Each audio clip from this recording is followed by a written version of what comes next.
2. There's nothing on there. 1, 2. 1, 2. 1, 2.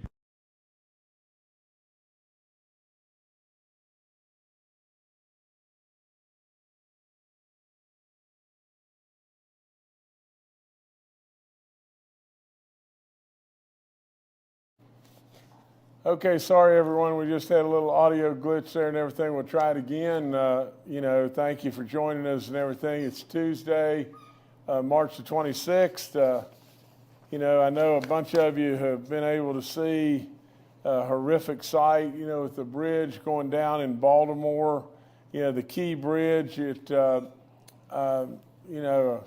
I guess an ocean freight, carrier and everything hit one of the pillars. The whole bridge came down. It's horrific. I mean, that's all there is to it.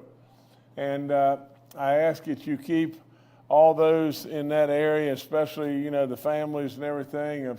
I'm sure the people that we've lost that were on the bridge and everything, some workers, maybe some people in automobiles and whatever. It's just horrific beyond belief. I can assure everyone that our bridges are inspected all the time, but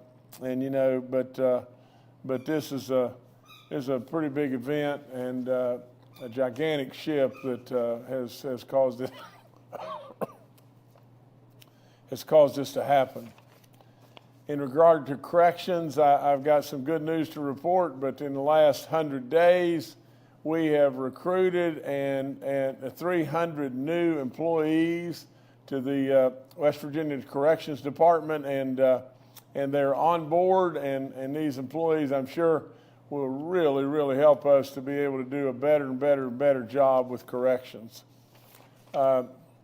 In regard to the wildfires that we talked about and everything, the last few days, of course, with this rain, and rain's been a blessing, to extinguish a whole bunch of these fires, but now they're completely under control. 5,700 acres and 35 structures were damaged, in the Eastern Panhandle, and the big winds and everything causes a big problem and everything. If y'all can hear this in the background, this is Baby Dog, and Baby Dog, you've got to be a little quieter while we're doing this, okay? But everything, she's playing with a little toy, but nevertheless, I want to report to you that this is the 7th year of Gold Rush, and we're going to be stocking 50,000 golden trout. There's going to be 500 of them that will be, have numbered tags and everything. And the anglers that are catching a tagged golden trout and everything can enter the tag numbers, and that's it. You'll just have to go online and see where to enter that and everything. But you can win all kinds of prizes, from lifetime fishing license to park stays, cabin stays, gift certificates, on and on and on. So if you happen to catch one of those fish, go online and figure out where to enter, and you'll probably win a big prize. In regard to our Rest in Peace potholes, we're up to 62,000. And I'm going to get Baby Dog's toy. Baby Dog, you've got to calm down on this. Okay. We're going to leave her donut right here. Okay, so the Operation Rest in Peace potholes, we're up to 62,025 potholes that we've repaired, 5,332 miles of roads. It's amazing, but we're still after it. We're going to stay after it. That's all there is to it. Game time, congratulations to the WVU and Marshall women's basketball program. WVU played in a nail-biter last night, in Iowa. It was really a great game. And the Marshall team, probably had a tough way to go at Virginia Tech, but they made the dance, and that's big time thing for both schools, and so we congratulate them both. Last thing I have is Easter. This Sunday, the celebration of the resurrection of Jesus Christ. Absolutely, I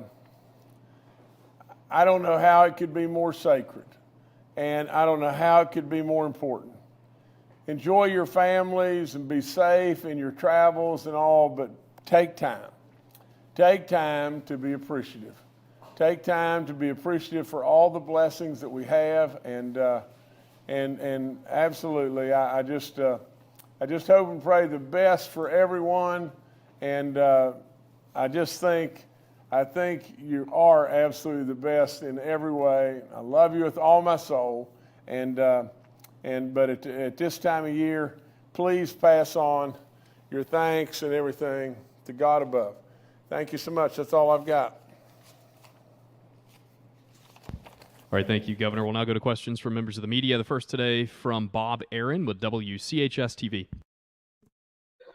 Governor, we're fast approaching the deadline for the House bill that would ease some of the restrictions on vaccinations for school children under certain circumstances.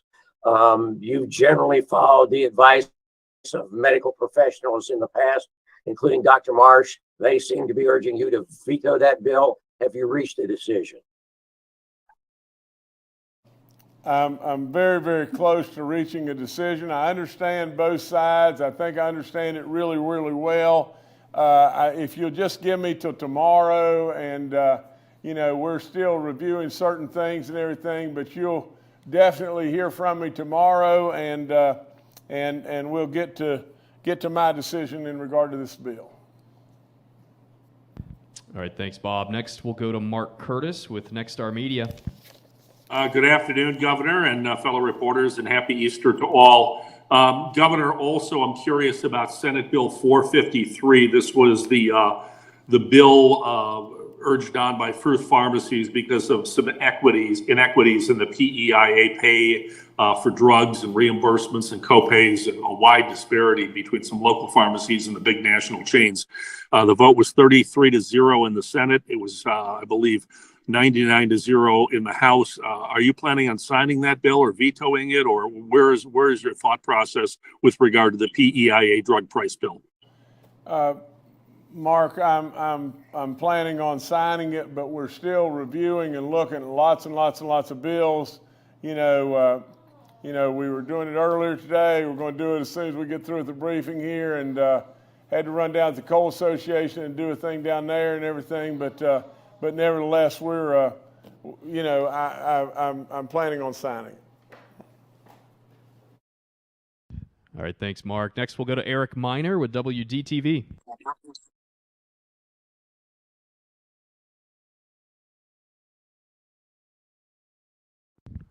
Okay, we'll go to the next one. How about Micah Leith with WOAY? Hey, Governor, I hope you're well. I want to ask you about a project that's being brought to Nicholas County. That's I believe it's the Department of Energy is funding a solar conversion at 2 former coal sites. Just want to see what your take is on it, and what kind of precedents you want to set going forward with converting these semi-inactive sites to solar moving forward. Thank you, sir. Well, Mike, the first thing I would tell you is just this. We want, and I think this states my position as well as the Coal Association's position. We want to be an all-encompassing state. It's really important that we do that.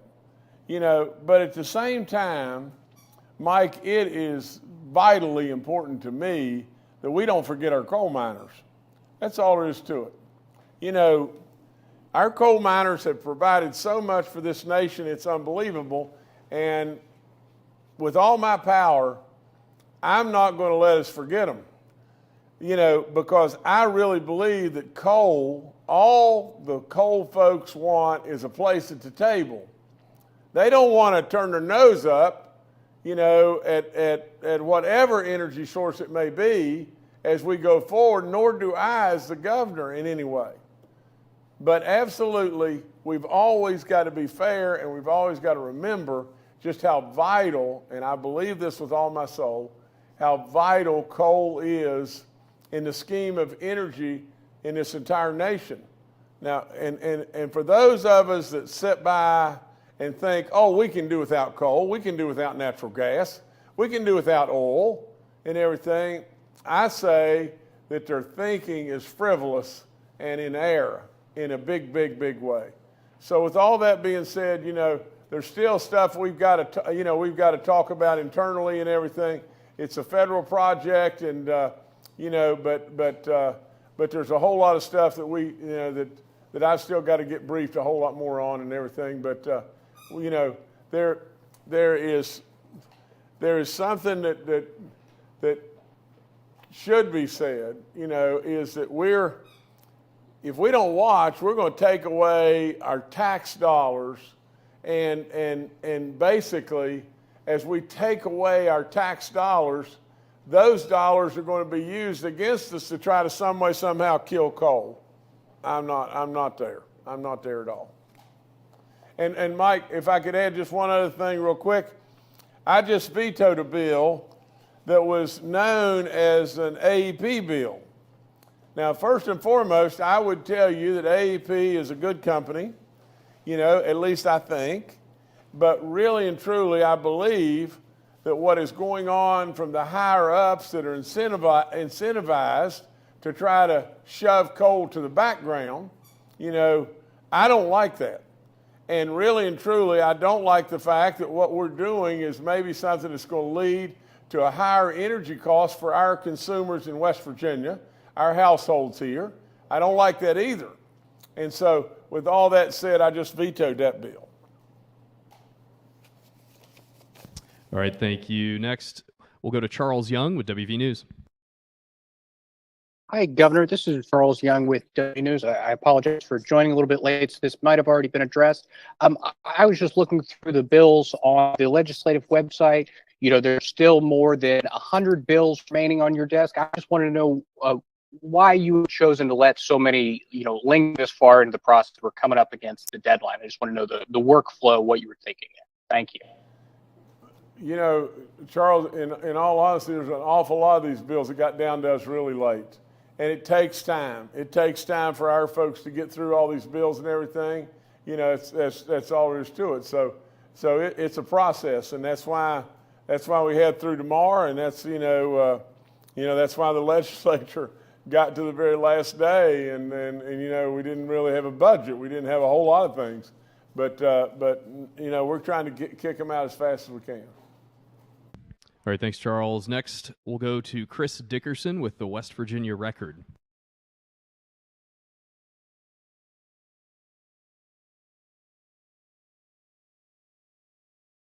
All right, Chris, if you're on, you're muted. Sorry about that. Can you hear me now, Governor? Yep. Good afternoon. I was wanting to ask you about House Joint Resolution 21, which is the resolution that would put an amendment before the voters this fall regarding the rights of non-citizens voting. Basically, it would ensure that people who are not citizens of the United States would not be able to vote in elections in West Virginia. It was one of those that also had overwhelming support in both houses, but because of a technical glitch on the last night, it didn't make it through the whole process. I just wondered what your thoughts on that resolution is, and if there's any chance of it being added to a special session call whenever you do make that. Chris, first of all, I don't know why we just jammed everything in to the last second, but a lot of times, just like stuff getting to us late or whatever it may be, you get in that situation. But with all that being said, Chris, I'm a real believer, and it's the law. I mean, for crying out loud, you don't have any right to vote whatsoever if you're here illegally or whatever. If the legislature wants this on the call, it'll be on the call. If all we're going to do is just kick the can down the road and waste time, you don't need that. All they have to tell me is they want it on the call, it'll be on the call. Because I am an absolute, and I'll very proudly sign it if they can pass it and get it to me. All right, thanks, Chris. Next, we'll go to Kane Pittman with WDTV. Okay, can y'all hear me? Yes. Okay, Governor, I want to ask you about the homeless situation in Morgantown. One of the shelters, Hazel House of Hope, has been forced to close due to funding So I'm just trying to see, is the state going to step in to try to help with the shelter situation in Morgantown, because they've notoriously had a homeless problem? And was this Charles? I didn't get the name. I'm sorry. Kane Pittman with WDTV. Okay, and I still can't hear, but somebody tell me this gentleman's. Yeah, Governor, it's Kane Pittman with Kane, WDTV in okay. Clarksburg. Okay, Kane, I'm sorry. Kane, listen, my feeling is really, really simple. You know,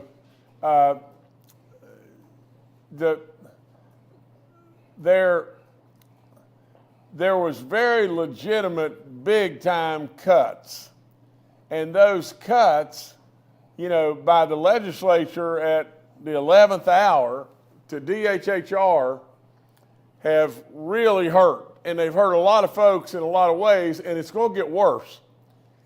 And that is primarily the reason we're going to be calling people back to a special session, to clean all this up.